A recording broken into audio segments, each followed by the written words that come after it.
Ed, can you tell us exactly how big a northern pike can get? The state record, 29 pounds and about 47 inches long. There have been pike caught in Connecticut that are bigger than that are over 30 pounds and up to 50 inches long. The world record, the official world record, is actually over 70 pounds, and I don't know what the actual length on that, but it was well over 50 inches, and there's been also other pike that have not been documented that supposedly have weighed as much as 90. We're at the southern fringe of the pike's range, so our pike tend to live fast, die young. If we get a 10-year-old pike, that's incredibly old for Connecticut and southern New England in general.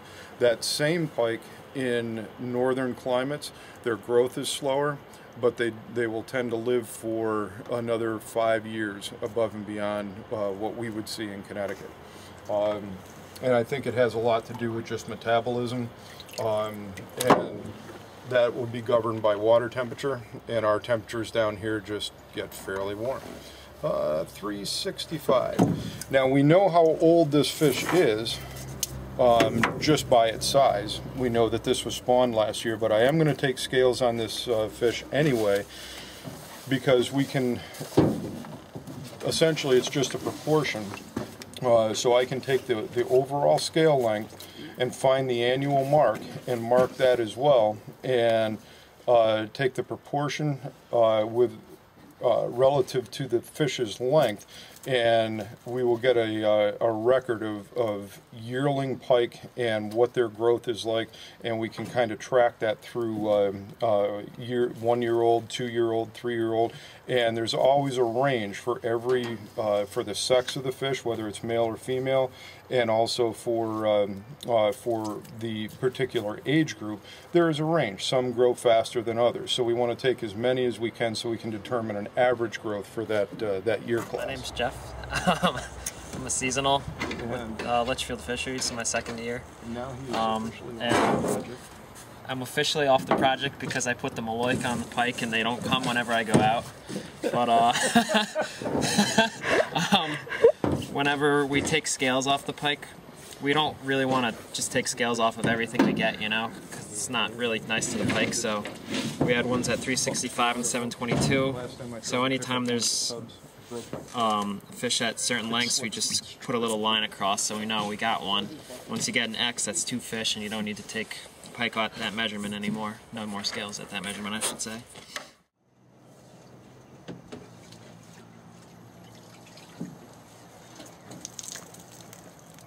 Should we start singing Born Free? Don't throw it. I'm not gonna throw it. Gently release it. We're actually shooting for about 80 pounds of females, which would equate to usually around 8 to 10 fish, individual females.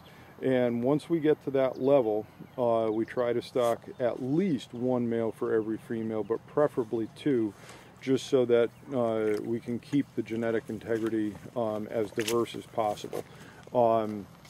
And right now we only have 1 female in here and a whole bunch of males, but one of the things we do with the marsh is we try to keep this as full of grasses as we can, because the pike eggs are adherent eggs. The pike do not dig a nest like a trout would in a stream.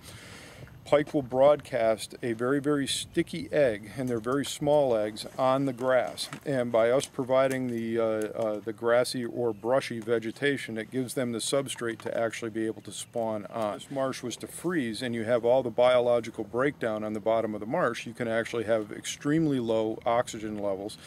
But as long as the eggs are suspended in the water column, the chances of them running out of oxygen at that level is slim and none.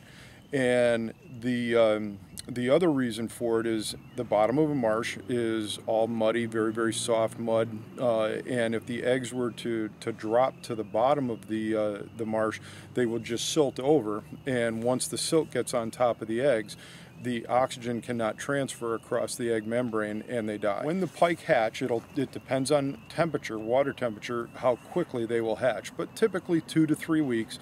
When the pike first hatch, they actually look more like little mosquito larvae than they do fish, and the pike are born with a sucker disc on their right next to their mouth, and their mouth actually doesn't even look like an adult pike at that point in time.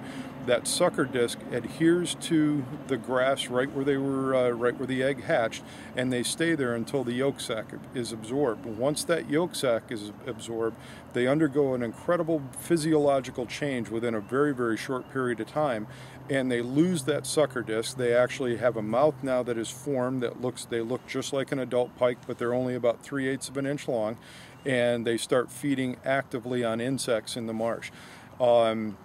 As they grow, they don't switch over to a fish diet until they're about 3 inches long, if there's fish available for them in the marsh. If not, they'll stay with insects until they can exit the marsh. What we do to try to give them an extra helping hand is not only provide the adults with the substrate to spawn on, but we trap the juvenile, and I'll show you the box trap in a minute. We'll trap the juvenile pike in late June when they're about 4 inches long, and we transport them directly to our management lakes, and in this case, Bantam Lake.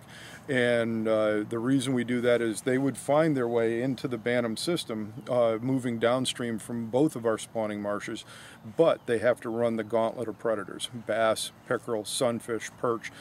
And the chances of them, if 1,000 pike were to enter the Bantam River and try to make it to the lake, you might have 5 at the end that will actually survive the lake. Our job is to try to trap them as they leave the marsh and physically put them in the weedy shoreline of the lake, just so that they can their survival is enhanced.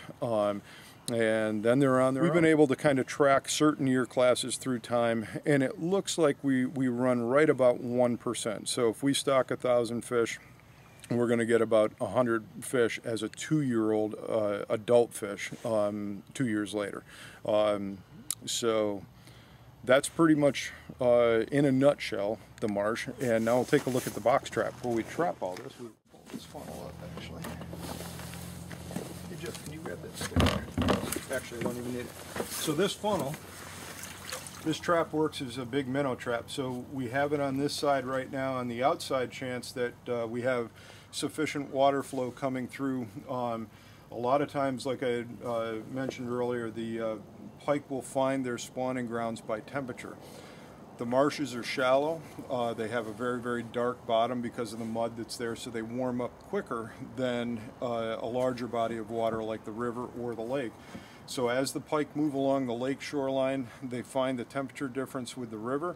They follow that temperature difference up, and then when they hit a flow coming out of a marsh area, that's where they are going to try to get into to spawn.